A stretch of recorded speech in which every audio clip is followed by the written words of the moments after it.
welcome back to my channel.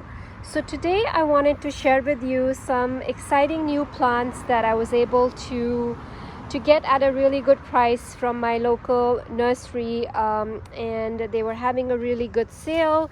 All of these shrubs were 40% off, so it was a great bargain, and I picked up some shrubs to add to my backyard garden, and I wanted to share with you the ones that I picked. So the first shrub that I got is this beautiful ginger wine ninebark. So this one here has this really deep burgundy red foliage right now in the fall. The leaves have a lot of Japanese beetle damage, as you can see, but the plant is overall in good health, and I was able to get it for a really good price. And the reason why I bought this one is because of its 4-season interest. So this is the Proven Winners Ginger Wine Ninebark. It is a native shrub, and it has a really nice orangey foliage that appears in spring, which as the season progresses will turn more burgundy, and then in the fall it's going to turn more of a reddish color. In spring it also gets these beautiful white flowers that stem from these pink buds, and then which will, I think, contrast really well against the dark foliage.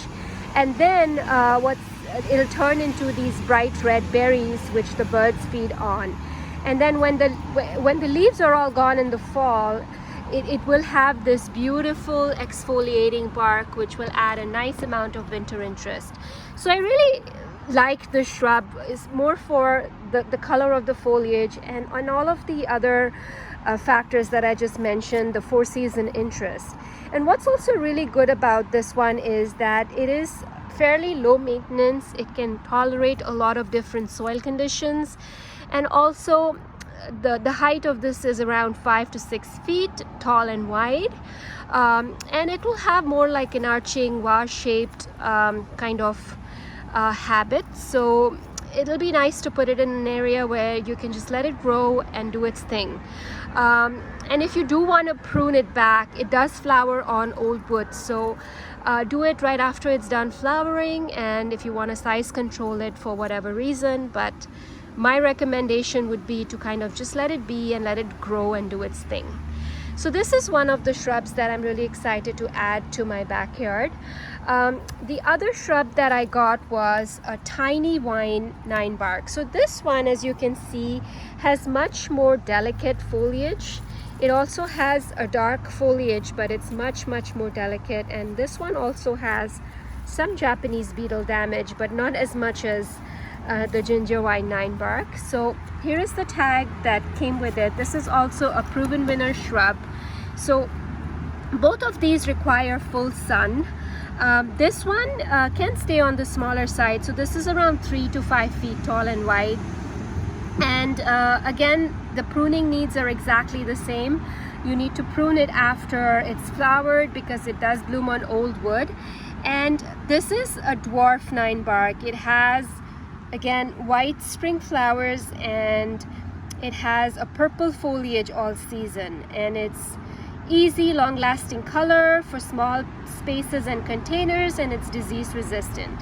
So this will be a really nice smaller ninebark, dwarf ninebark, to add to my collection. So here these two are side by side. The foliage looks quite a bit similar, and I think they will have a lot of contrasting interest in the garden. So it's a good way to add some purple color and foliage in the garden. So I'm very excited to add these two shrubs in my garden. The other shrub that I got was this Diervella. So this one is Kodiak Black Diervella. So this one is also known for its fall color. So this is from the honeysuckle family, and it's non-invasive as well. So this one will grow 3 to 4 feet tall and wide.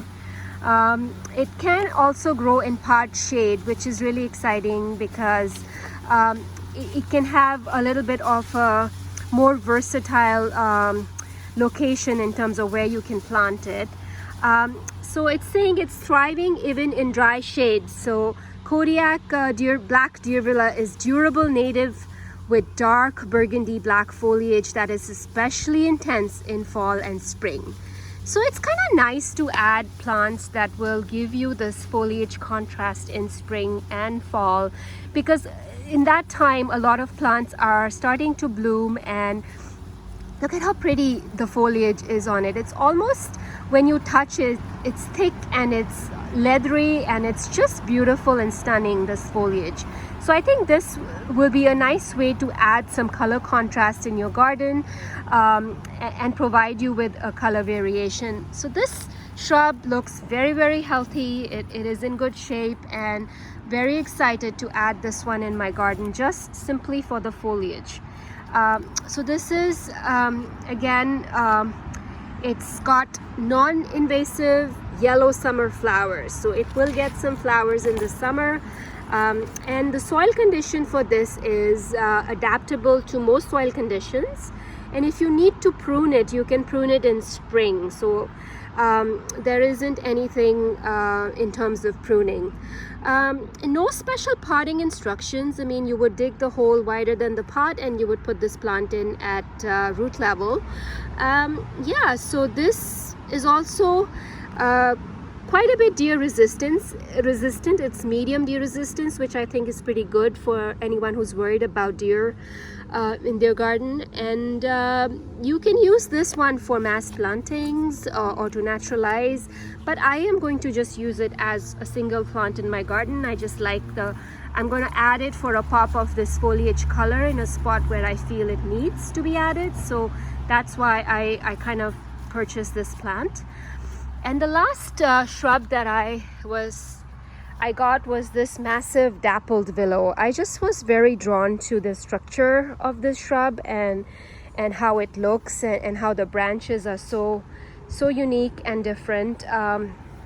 So this one is Dappled Willow. So this one is basically it will get 4 feet tall, and it will get 4 feet wide, and it can also go in partial shade. So it has a striking pink, green and white foliage, and the slender branches will always sway in the breeze, which I really like.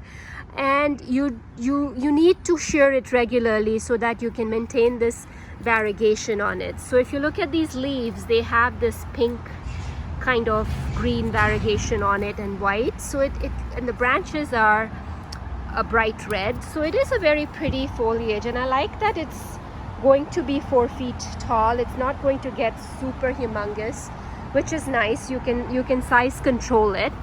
Yeah, so it is really just valued for its foliage. There is no flowers on this, and what's good about this is you can create a hedge out of these willows. This is actually the Hakuro Nishiki willow, so that's the name of this willow. And let me see if there's any additional information on this tag. Nothing. It just says it's basically, on this though, it says the height is 10 feet and the spread is 8 feet. So this is what I would believe that it's going to do. And I know that willows can get really tall, so this one will be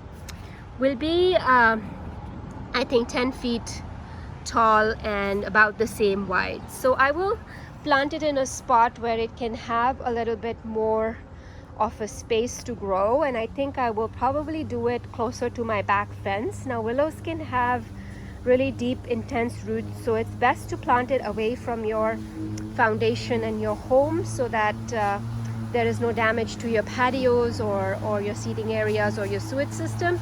So I think it's good to have this in the garden, but just plant it away from the foundation of your home. So I'm going to actually plant it towards the back of my house, near my back fence. That's where this one is going to go.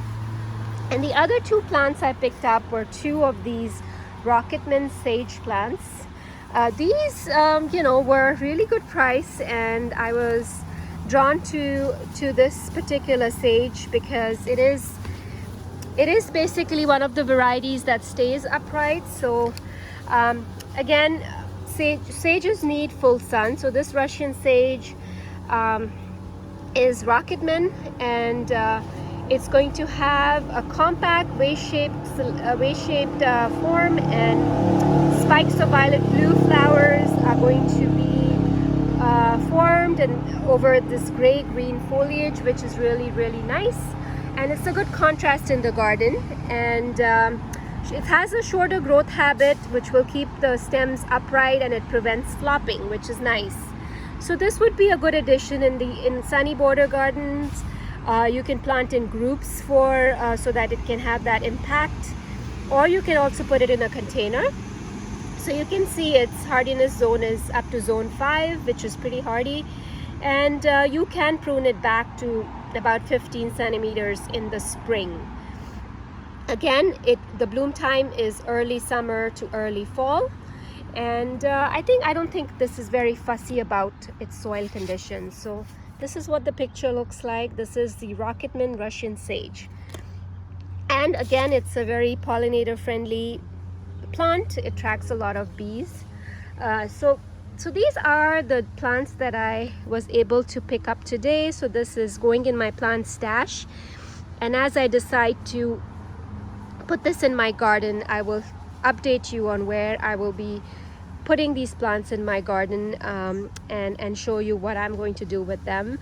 So for now, I'm excited to add this beautiful burgundy foliage in my garden. There are 3 shrubs that I picked up with amazing burgundy foliage, great additions for the garden. And then also excited about this dappled willow, and I think I'll find it a good spot in my garden, and it's going to be very pretty with its foliage.